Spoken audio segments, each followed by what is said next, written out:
Pessoal, vamos voltar a fazer as questões da AGU aqui. O que que acontece? Eu estava fazendo a... Já comecei da parte da questão 41, na verdade 43, porque uma era anulada e a outra era desatualizada.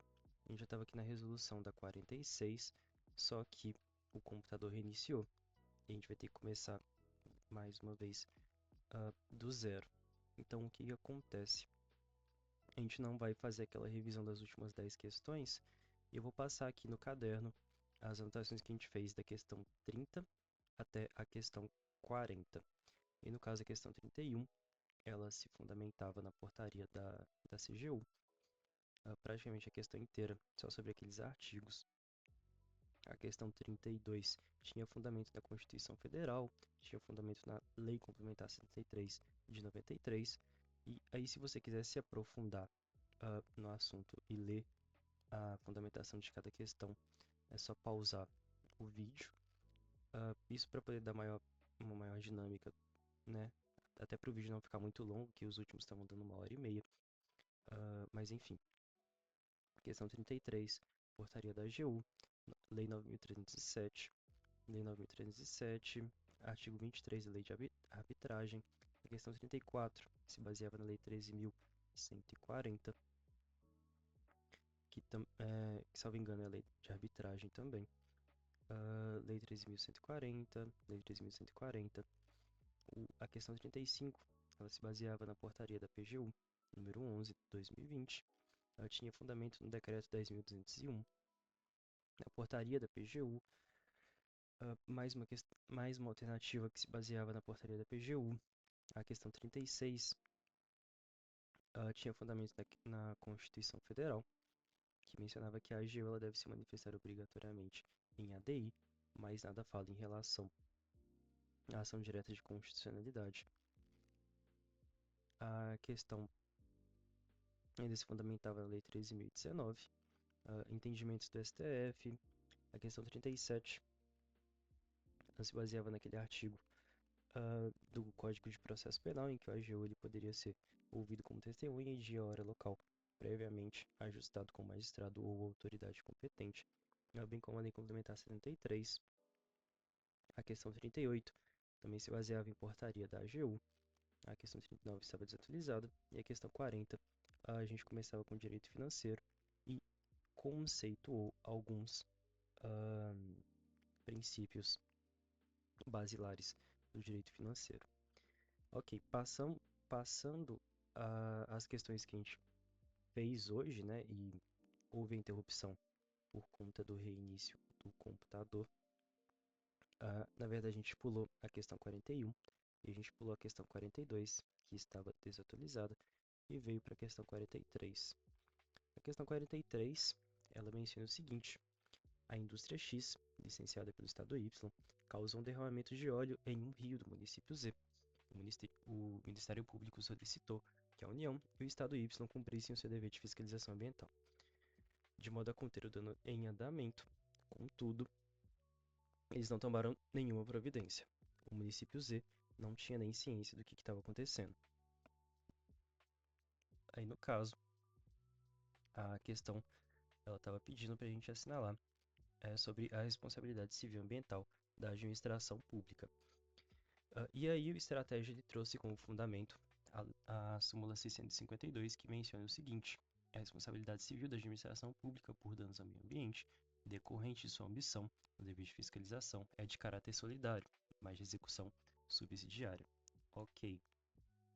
O Ministério Público ele solicita à União e o Estado para cumprir o dever de fiscalização, e isso é igual a omissão, que atrai responsabilidade da administração em caráter solidário. O município ele não foi demandado pelo Ministério Público, não havendo como ser responsabilizado por qualquer omissão. E nesse ponto, eu até puxei uma discussão durante o vídeo, porque eu acreditava que o município ele deveria ser responsabilizado, até por conta do princípio da máxima proteção ambiental, no meio ambiente, tem que ter a reparação integral dos danos. A Constituição prevê que todos os entes federativos eles são responsáveis por proteger o meio ambiente, enfim. E eu marquei a alternativa C, por acreditar que o município ele também seria solidariamente responsável pelo dano ambiental. Contudo, a questão correta seria a letra E, que menciona somente a União, a indústria e o Estado, que deverão responder solidariamente pelo referido dano ambiental. E então, eu até pesquisei aqui a questão da o município, ele possui dever de fiscalizar os danos ao meio ambiente, e o, o próprio Google ele trouxe aqui um resuminho baseado na Constituição Federal, artigo 23, incisos 6 e 7, que estabelece que é de competência comum de todos os entes federativos proteger o meio ambiente, preservar as florestas, a fauna e combater a poluição. A lei complementar ela regulamenta a cooperação entre entes da federação nas ações administrativas decorrentes do exercício da competência comum relativas à proteção ao controle ambiental. E aqui tem formas de atuação do município, poder de polícia, o licenciamento e controle. Então, eu marquei a questão C baseado justamente nessa responsabilidade comum de todos os entes federativos em proteger o meio ambiente. E o município, né, ele teria a obrigação de estar fiscalizando aquela empresa que praticou o derramamento de óleo, que derramou o óleo ali naquele rio e não fez. Então deveria ser obrigação do município, através do seu poder de polícia, mandar agentes municipais para poder realizar vistoria, emitir autos de infração, aplicar multa, embargar a atividade lesiva ao meio ambiente, e não foi o caso trazido pela questão. Ahn, e, além disso, eles tinham que fazer o licenciamento e controle, né, fiscalizando o empreendimento de impacto local para garantir que operem dentro das normas legais. O meu fundamento para marcar a letra C era esse, por conta dessa responsabilidade de todos os entes em proteger o ambiente, a responsabilidade do município em fiscalizar as obras potencialmente poluidoras, enfim. E abrindo os comentários, eu vi que algumas pessoas também marcaram a letra C, não concordando com o gabarito. Até o Esqueci o nome desse cavaleiro de ouro, mas enfim. É, ele falou que o gabarito provisório da CESP não parece ser a melhor opção, pois afasta a responsabilidade do município pela omissão na fiscalização do ato lesivo em seu território. E eu até peguei essa jurisprudência que ele trouxe, e o trecho mais relevante dela está até aqui. Ainda levando-se em consideração a natureza objetiva e solidária do dano ambiental, não há de se falar em competência exclusiva de ente da Federação para promover medidas protetivas, impondo-se amplo aparato de fiscalização a ser exercido pelos 4 entes federados, independente do local onde a ameaça ou o dano estejam ocorrendo. Ah, Essa pessoa aqui, ela também entendeu que o gabarito seria a letra C, porque ela falou que achou muito legal que o município não sabe o que está acontecendo debaixo do próprio nariz, e se isso não é omissão, ela não sabe o que mais que seria. E aí veio o Roberto, meio que botando um basta nessa discussão, falando que o gabarito, a questão está clara em dizer que quem foi especificamente omisso na fiscalização foi a União e o Estado. E, enfim, eu ainda não concordo com o Roberto, apesar de ter falado isso aqui. Eu entendo que a responsabilidade por danos ao meio ambiente deveria abranger todo mundo. No caso, todo mundo trazido pela questão aqui, né? E, enfim, não concordo com a letra E, mas eu sou apenas um estudante e nem sempre o que a gente quer vai ser o que a gente vai ter, né? Então, simplesmente errei a questão baseado nisso aqui e a gente aprende para a próxima. Apesar de ter gerado essa polêmica, a questão ela não foi anulada, né? E a própria estratégia, ele falou exatamente aquilo que o município ele não foi demandado pelo MP, então não tem como ele ser responsabilizado pela omissão. Enfim, essa foi a discussão que eu na trouxe na questão 43 e enfim, A questão 44, ela ainda é sobre direito ambiental e sobre responsabilidade ambiental. Ela quer que a gente, ela queria que a gente marcasse quais são os itens corretos e incorretos daqueles que ela expõe. O fiscal ambiental, ele deve lavrar um auto de infração ambiental, aplicando-lhe multa, além de embargar a propriedade para fins de responsabilização civil e ambiental. Aqui fica complicado sem ler o enunciado de cima, né? Perdão. Ah, o fiscal ambiental federal, ele tinha flagrado um proprietário desmatando a corte, raso 10 hectares de floresta em área de preservação permanente, e pediu para poder julgar os itens. E aí, o item 1 fala que o fiscal ambiental deve lavrar um auto de infração ambiental, aplicando-lhe multa, além de embargar a propriedade. E o erro estava justamente aqui na, na parte que fala sobre propriedade, já que o decreto 6.514 menciona que em áreas irregularmente desmatadas ou queimadas, o agente atuante embargará quaisquer obras ou atividades. Então, esse termo propriedade, ele fica extremamente abrangente em relação à fiscalização daquele fiscal. Então, o item 1, ele está incorreto por conta disso. O item 2, ele fala que o infrator ele vai pagar a multa ambiental e, e estará isento da reparação civil do dano ambiental causado.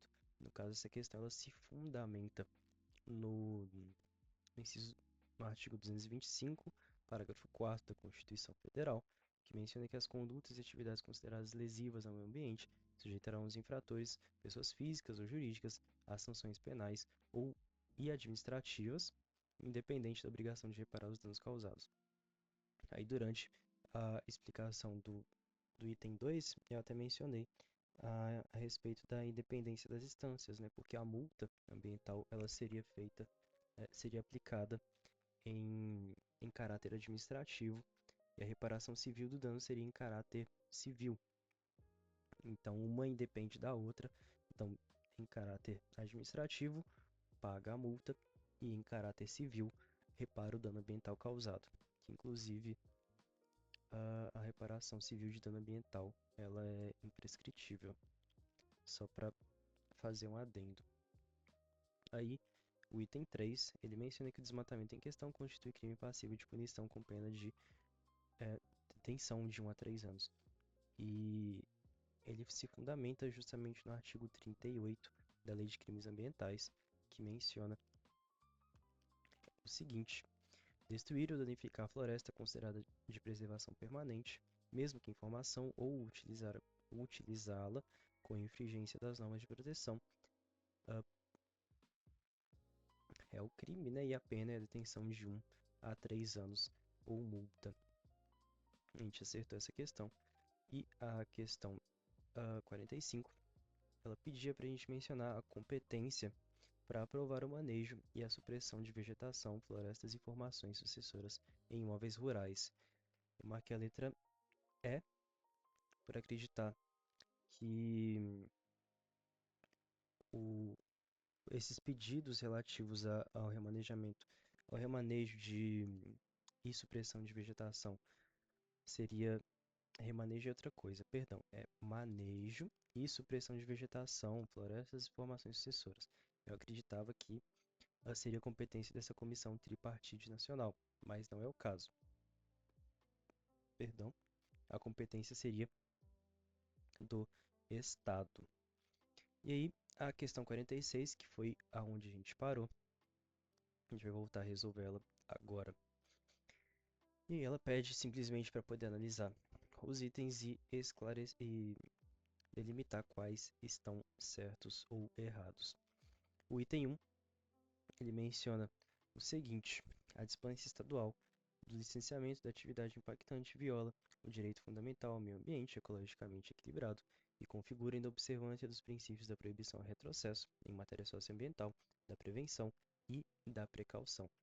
E eu estava fundamentando este item 1 no sentido que ele me parece correto, porque o princípio da proibição ao retrocesso seria, entre aspas, você avançar com relação a uma coisa boa E aí, logo depois, vem alguma lei ou alguma coisa assim que revoga aquela, aquela coisa que é considerada boa.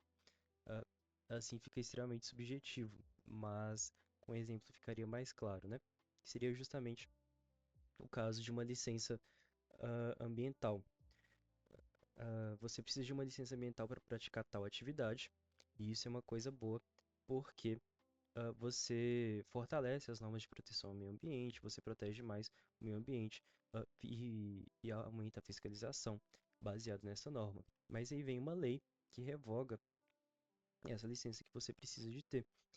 Então, essa é uma lei que, entre aspas, ela volta no tempo, porque e se torna um pouco retrógrada, enfim, ela se torna antiquada, porque antes aquela norma era mais protetiva ao meio ambiente, e aí você revoga a norma mais protetiva ao meio ambiente por uma norma que é menos protetiva ao meio ambiente.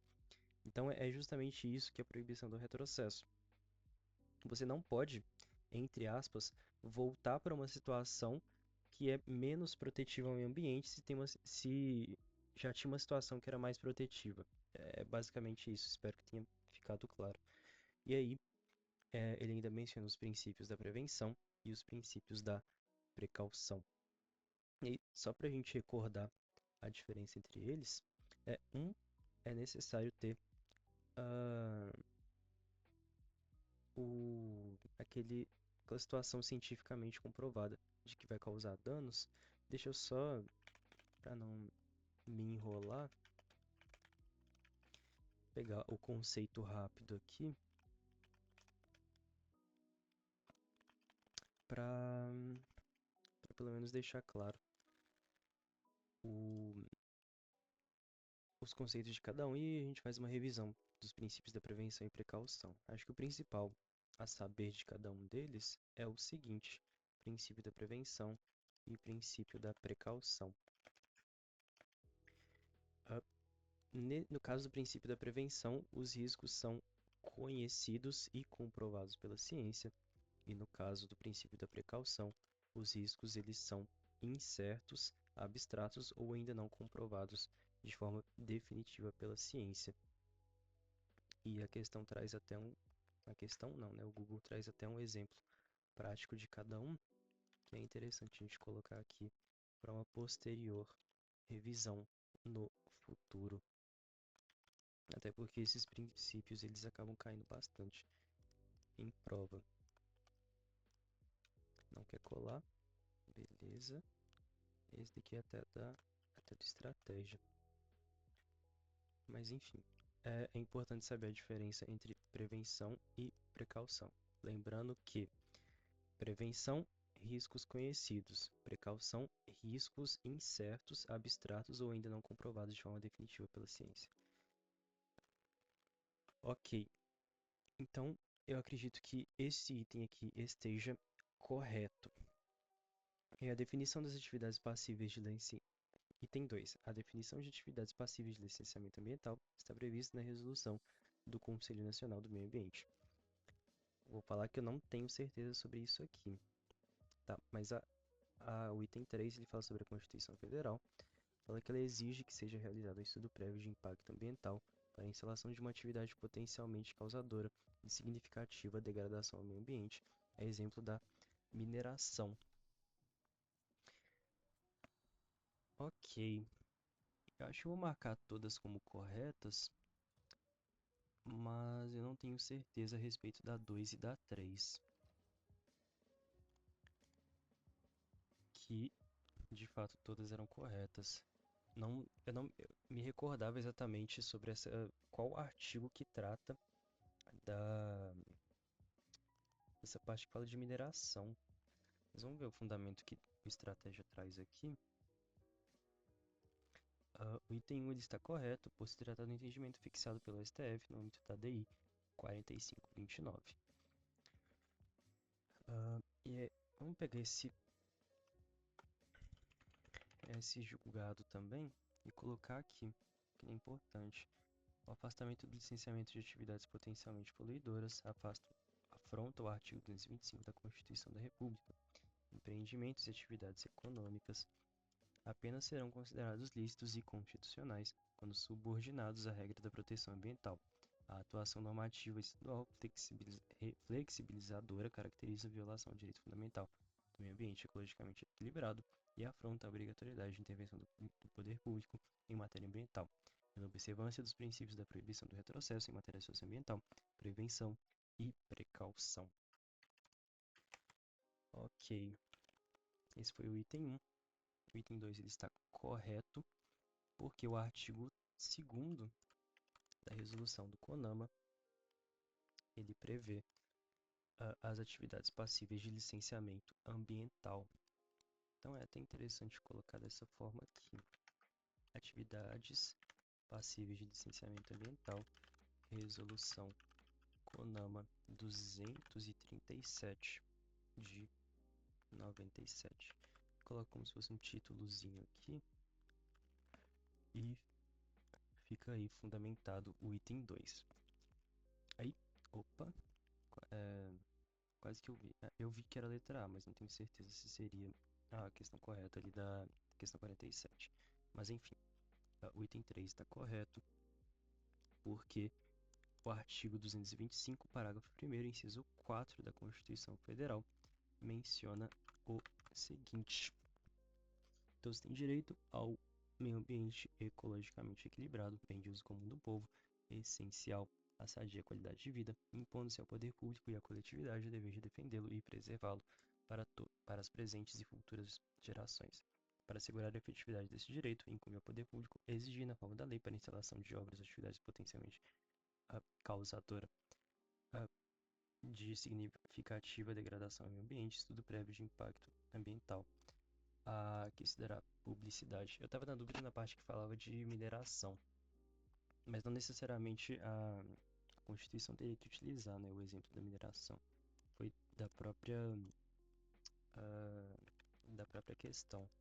Mas enfim, a questão 47 já é de direito civil e eu já resolvi ela em algum momento, provavelmente há muito tempo atrás, mas enfim, ela fala sobre aspectos introdutórios.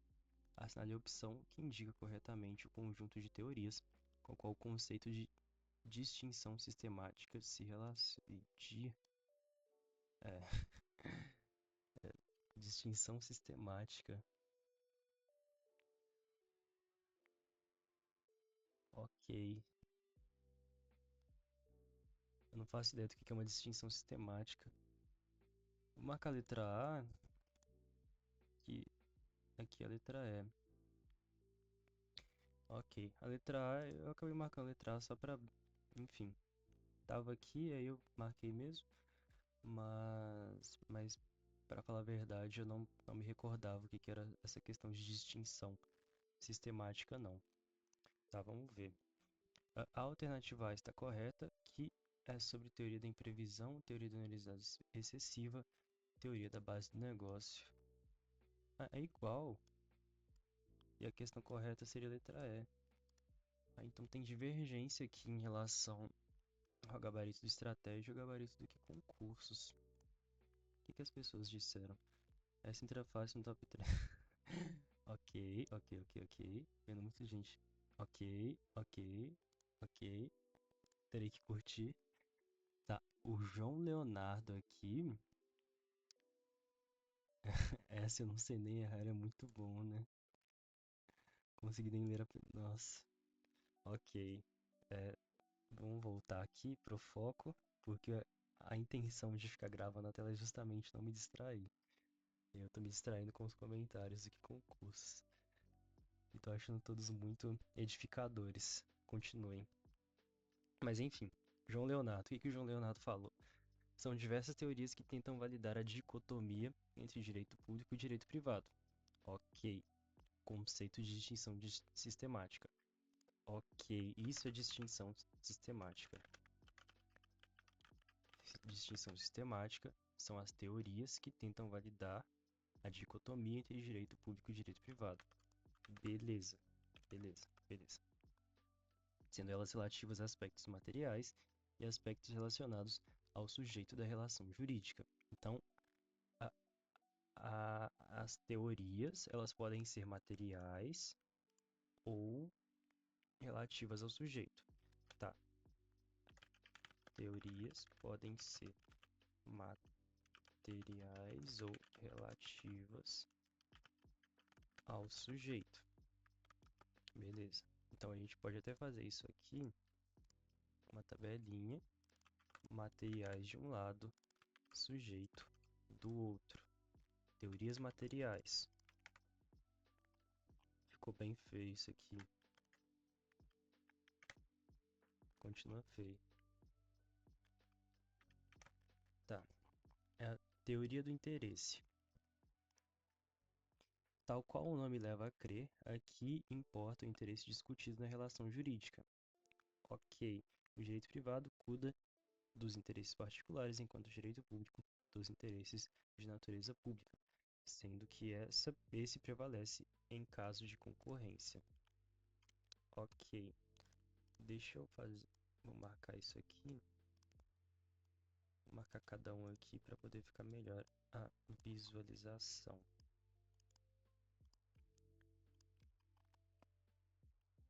A teoria da importância, aqui o que interessa é a importância do conteúdo discutido, afirmando que o interesse público prevalece sobre o privado em razão de seu maior grau de importância. Assim, o direito público cuidaria daqueles assuntos com maior importância para a comunidade em geral. Tá, até aqui tá tranquilo. Eu só quero entender como é que a gente vai sair disso aqui e chegar na resposta da questão. Aí, a teoria da subordinação, a diferenciação entre os ramos de correspondência pelo binômio da coordenação-subordinação. Opa! Subordinação. As relações particulares dar-se-iam a partir de uma coordenação ante sua igualdade. De outro norte, as públicas a partir de normas de subordinação, uma vez que há prevalência do Estado sobre o administrado. Teoria da tradição seriam matérias que o direito público ou privado, aquelas que assim foram durante a história e evolução dos institutos jurídicos. Tá. Tá. E aí, as teorias do sujeito, relativas ao sujeito. São 5 em relação às materiais, são 4. Então, teoria do sujeito. Vinculação por essa, as normas de direito público teriam a condão de se dirigir a todos, em razão da igualdade inerente, o que não ocorreria com as normas de direito privado. Ok. Teoria de direito especial. As normas de direito privado têm uma natureza geral, sendo aplicável a todos os sujeitos, enquanto as de direito público um caráter especial. Ok. Teoria da ordenação. O direito público regularia situações de desigualdade e direito privado de igualdade. Teoria da gestão pública. O direito público corresponderia em uma soma de normas relativas a relações nas quais um dos sujeitos, na base de uma situação legitimadora, atuaria como um gestor. Teoria da competência. O direito privado possui regras que permitem a atuação jurídica de qualquer pessoa dentro dos seus limites. Porém, no direito público, somente aqueles previamente legitimados possuem a competência de exercer o direito. Fonte revista OAB Joinville. Ok, a alternativa, portanto, é que elenca algumas dessas teorias é a letra E. Tá, eu não entendi como que isso aqui se relaciona com isso aqui. Tá. Ah, tá. É literalmente. É literalmente o nome das teorias. É a teoria da competência, que tipo tá aqui. A teoria da competência. Aí a teoria da ordenação, que tá aqui. A teoria da tradição, que tá aqui. E teoria do interesse, que tá aqui. Então, basicamente, a questão queria qualquer coisa que se relacionasse à distinção sistemática, aparentemente. E aí ela foi lá e botou o nome das teorias e simplesmente queria que a gente se recordasse quais teorias que fazem parte da distinção sistemática. É, infelizmente eu tô com um estagiário, tô com o Laia de Studio aqui, tô com o Marcos Kine aqui, Rodrigo Timóteo, todos aqui estamos no mesmo barco, ok? Todos no mesmo barco. Então, ah, vamos para a próxima questão, que é sobre contratos. Questão 48. Essa questão um pouco mais difícil, eu acho que até fez mais sentido ir para. Eu acho que fez mais sentido ir para os comentários. Foi melhor. Tá, vamos para o 48 de uma vez? Assinale a opção correta no que tange os contratos regulados pelo Código Civil, especialmente após as mudanças introduzidas pela Lei da Liberdade Econômica, considerando a jurisprudência do STJ. Ok. As hipóteses de caso fortuito e força maior sempre incidirão nas resoluções contratuais que se deem de forma culposa. Sempre? Não, sempre? Sempre é um termo muito forte, né? Perdão. Ah, letra B. A lei prevê expressamente que as partes negociantes deverão estabelecer parâmetros objetivos para a interpretação dos pressupostos de revisão das cláusulas negociais. Eu acho que eu li isso aqui em algum lugar no Código Civil. Eu acho, né? Tá, vamos ver a letra C. A revisão dos contratos de direito civil, cujas reações forem paritárias, receberá o mesmo tratamento jurisprudencial, dado a revisão dos contratos de consumo. Essa eu sei que está errada, porque, obviamente, em contratos de consumo, baseado no princípio da igualdade material, o consumidor ele tem, entre aspas, algumas vantagens em relação à empresa que vendeu determinado produto, né, por exemplo.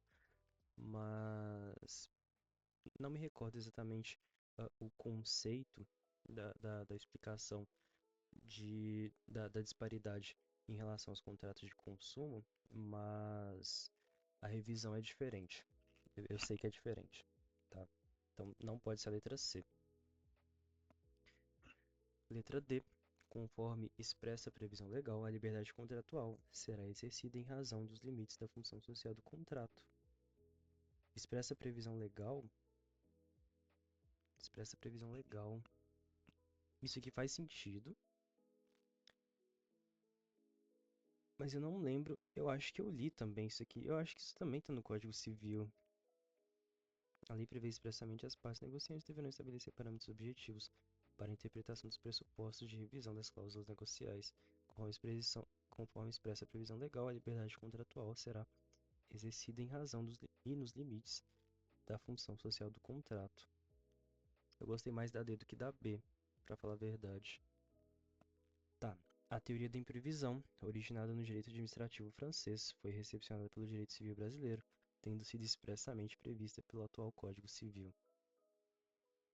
É, tá. Eu não não tenho nem muito como argumentar alguma das alternativas aqui, porque eu não tenho base teórica para isso, para falar a verdade. Eu acho que eu vou de letra D e ver qual que é, tá? É a letra E. Vamos ver por que as outras alternativas estão incorretas. Tá. As hipóteses de caso fortuito e força maior sempre incidirão, parece que a ordem está igual.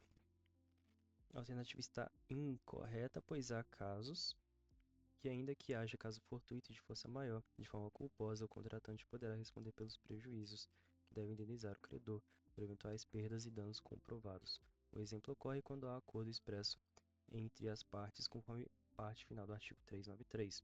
O devedor não responde pelos prejuízos resultantes de caso fortuito ou força maior, se expressamente não se houver por eles responsabilizados.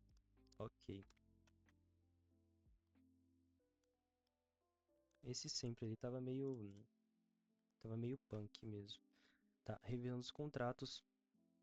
cujas relações forem paritárias, receberá o mesmo tratamento jurisprudencial. Tá, isso aqui foi a que eu falei que tava, com certeza eu tinha certeza que estava incorreta, né? Tratamento da revisão dos contratos de consumo leva em conta, eu queria falar essa palavra, vulnerabilidade intrínseca do consumidor, aplicando-se assim a teoria do rompimento da base objetiva. Essa teoria eu não me recordava que existia, mas é muito boa para poder fundamentar a, a disparidade que tem, né, entre consumidor e, e vendedor, né, enfim, entre a empresa que vende o produto ou presta o serviço, enfim. Letra C. Previsão legal, a liberdade contratual será exercida em razão dos limites do contrato, da função social do contrato. Tá, essa foi a que a gente marcou. E a alternativa está incorreta, conforme o artigo 421 da Lei da Liberdade Econômica. A liberdade contratual deverá ser exercida nos limites da função social do contrato. Tá, é porque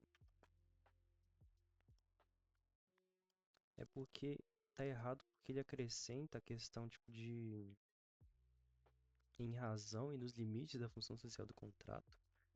A liberdade contratual será exercida nos limites da função social do contrato. Ok, a liberdade contratual será exercida em razão e nos limites da função social do contrato. Não entendo porque só por causa desse em razão.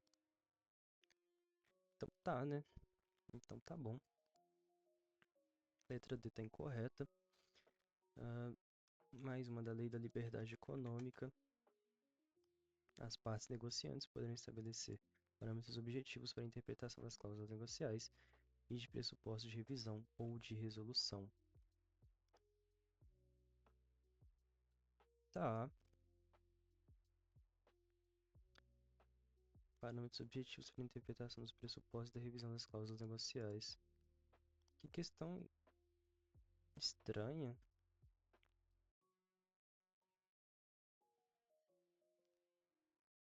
As hipóteses de casos fortuitais. Daqui a gente tinha certeza que estava errado. Letra C, a gente tinha certeza que estava errado. Letra B, as partes negociantes poderão estabelecer parâmetros objetivos para a interpretação dos pressupostos de revisão de cláusulas negociais. O item fala deverão, quando apenas poderão.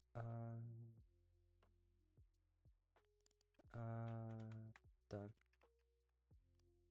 Poderão. E aí o outro, a liberdade será exercida nos limites, mas não em razão social, não em razão da função social. Ok, era justamente por conta dessa parte em razão que a questão estava incorreta. E aí o nosso gabarito, que é a letra E, de escola, teoria da imprevisão, originada do direito francês, foi recepcionada pelo direito civil brasileiro, tendo expressamente prevista no atual Código Civil. E a teoria da imprevisão, de acordo com o STJ, foi adotada nos artigos 478 e 480 do Código Civil. É polêmico porque o artigo 478 não tem todos os pressupostos da imprevisão, mas é a posição do STJ. Aqui a Amanda pegou também os comentários do Estratégia para farmar uns likes. Aqui ela só fala que consagrou a teoria da imprevisão. Ok, então a gente só aceita que foi aceita a teoria da imprevisão, foi aplicada no Código Civil e é isso. Tá, 49. Ainda de direito civil. E sobre responsabilidade civil. Vamos ver. Ah, as, tá. A respeito da responsabilidade civil, de acordo com o Código Civil, aspectos teóricos e jurisprudência do STJ, assinale a opção correta. A teoria do nexo causal rapaz. Probabilístico pode ser entendida pela máxima: tudo é condição. Tudo que é condição deve ser considerado causa, mas a culpa não se confunde com a causa. Ok. A aplicação ampla e restrita dos punitive damages. dos casos de responsabilidade civil encontra impedimento regulador na ordem jurídico-civilista brasileira. Ok. Ok. A indenização da vítima que tenha concorrido dolosamente para o evento danoso será fixada tendo-se em conta sua ausência de culpa em confronto com o dolo do autor do dano. A chamada culpa in vigilando é aquela decorrente da má escolha do empregado, do representante ou preposto. O fato da teoria do risco integral incidir nos casos de danos ambientais denota o caráter subjetivo da responsabilidade civil nesses casos. Tá, essa é a única que eu consigo, que eu consigo identificar algum erro, porque hum, do, o caráter em relação a danos ambientais não é subjetivo, mas sim objetivo, e é por isso que a letra E está incorreta. Ok. Culpa em vigilando me parece um pouco. Eu acho que não é essa culpa relacionada à má escolha do empregado, não. Eu acho que não é culpa em vigilando. Porque vigilando seria tipo de vigia. Esse culpa em vigilando me lembra a responsabilização de, de um pai pelo filho, por exemplo, que tem o dever de ficar vigiando. Aí eu tô fazendo uma interpretação meio que baseada no nome, né? Mas eu acredito que não seja essa a questão correta. E a letra C, a indenização da vítima que tenha concorrido dolosamente para o evento danoso será fixada tendo-se em conta a sua ausência de culpa. Eu acho que não, não sei, eu acho que não. Não me parece, não me soa correta. A letra C. Eu acho que eu vou. Acho que a gente vai de letra B. Vamos ver. Ah, uai. Essa daqui foi no chute. Vou ter que confessar. Mas ok. Vamos ver aqui as alternativas. A letra E. Vamos começar de baixo para cima, tá? Letra E. Ela está correta. O entendimento do STJ é o seguinte: a aplicação irrestrita dos punitive damages. Tá, isso daqui na verdade é a letra B da questão que a gente acabou de fazer. Mas ok. Vamos ver o que é punitive damages. Punitive damages encontra impedimento, né, encontra óbice. Deixa eu ver se eu não estou substituindo pela palavra, pelo sinônimo correto. É obstáculo ou impedimento. Tá, só para confirmar. Ela encontra impedimento regulador no ordenamento jurídico pátrio. Ok.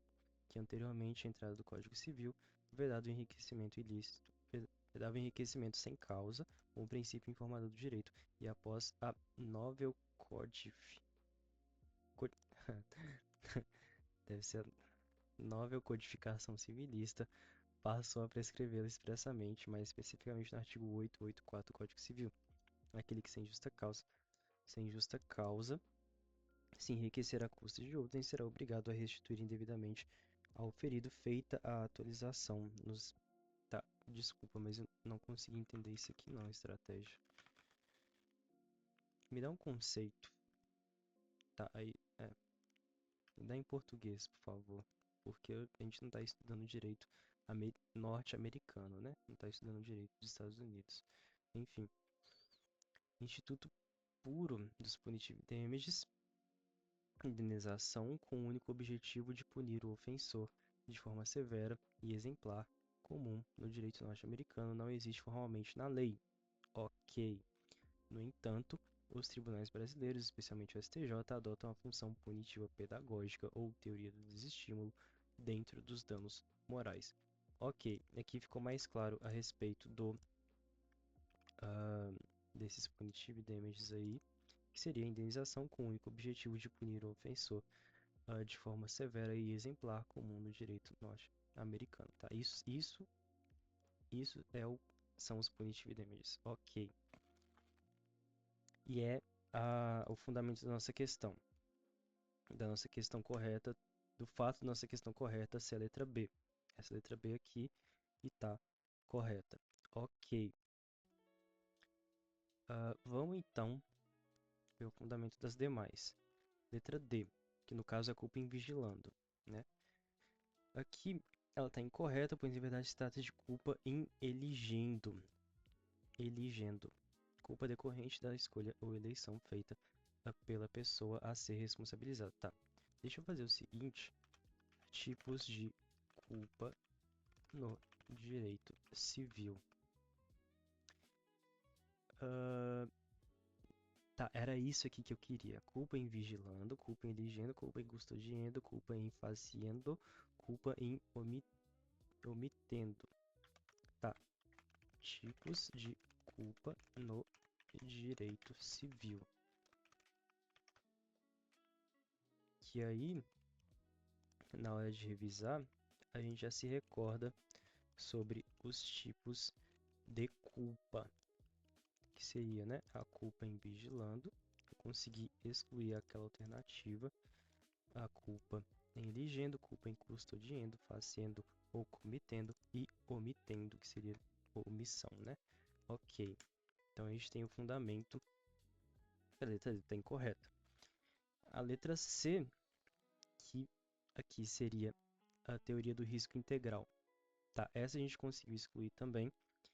E ele pegou, o estratégia pegou o fundamento em jurisprudência do STJ, com efeito em relação aos danos ambientais, em seja a teoria do risco integral, advindo daí o caráter objetivo da responsabilidade com a expressa previsão constitucional e legal, sendo por conseguinte descabida a alegação de excludentes de responsabilidade, bastando para tanto a ocorrência de resultado prejudicial ao homem e ao ambiente advinda de uma ação ou omissão responsável. Então, caráter objetivo, tá, danos ambientais, teoria do risco integral, caráter objetivo da responsabilidade. Ok, tem previsão constitucional, descabida a alegação de excludente de responsabilidade, bastando a ocorrência do resultado prejudicial ao homem e ao meio ambiente, advinda de uma ação ou omissão do responsável. Ok.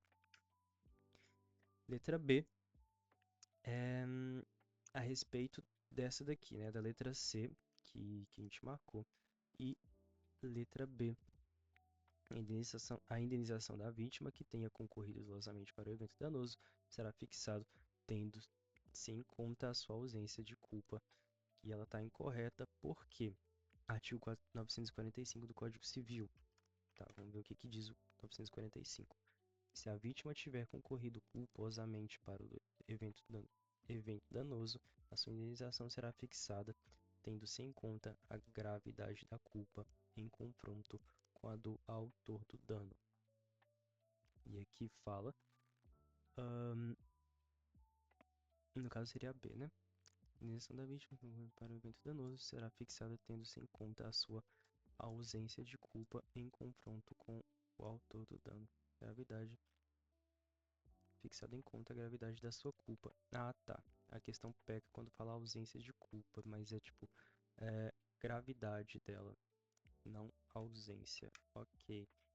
Letra A, que seria a teoria do nexo causal probabilístico, que eu não faço ideia de onde que é isso, para falar a verdade.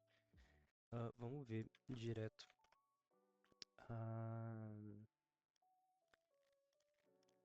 O que o gabarito de estratégia traz. Nexo causal probabilístico. É possível eliminar a exigência de certeza absoluta de que determinada causa foi desencadeadora do efeito, podendo-se admitir a mera probabilidade de que a causa haja sido determinante para o resultado. Ah, tá. Admite-se a mera probabilidade de que uma causa tenha sido determinante para o resultado lesivo à vítima. Ok, mas não se pode admitir o recurso às vítimas, o recurso às máximas da experiência comum. Tirei vítima lá da do outro item, né? Mas enfim, não se pode admitir o recurso às máximas da experiência comum, ao livre convencimento do juiz, mas sim um alto grau de probabilidade fundado em estatísticas. Ok, essa é a teoria do nexo causal probabilístico. Probabilístico. Acho que eu estava lendo errado durante todo, todo momento que eu estava lendo esse aqui. Mas enfim, a teoria eu entendia pela máxima de tudo o que é condição deve ser considerado causa, mas culpa não se confunde com causa. Então, no caso seria a teoria do nexo causal probabilístico seria o alto grau de probabilidade fundado em estatística, que é o fundamento para determinada situação. Tá, entendi. Eu entendi porque que essa daqui não é a questão correta. Enfim, a questão 50, ela foi anulada. E a próxima é a questão 51, que a gente vai deixar para um próximo vídeo, porque tá na hora de almoçar, né? São 11h20. A gente vai anotar aqui questão anulada e questão 51. A gente vai deixar para resolver no próximo momento. Enfim, esse daqui ficou 50 minutos, bem mais interessante o período do tempo de vídeo, mas era para ter ficado tipo 1h30 também, só porque deu erro no meio da gravação. Enfim, enfim. A gente fica por aqui. Depois a gente resolve as próximas questões. E é isso. Valeu!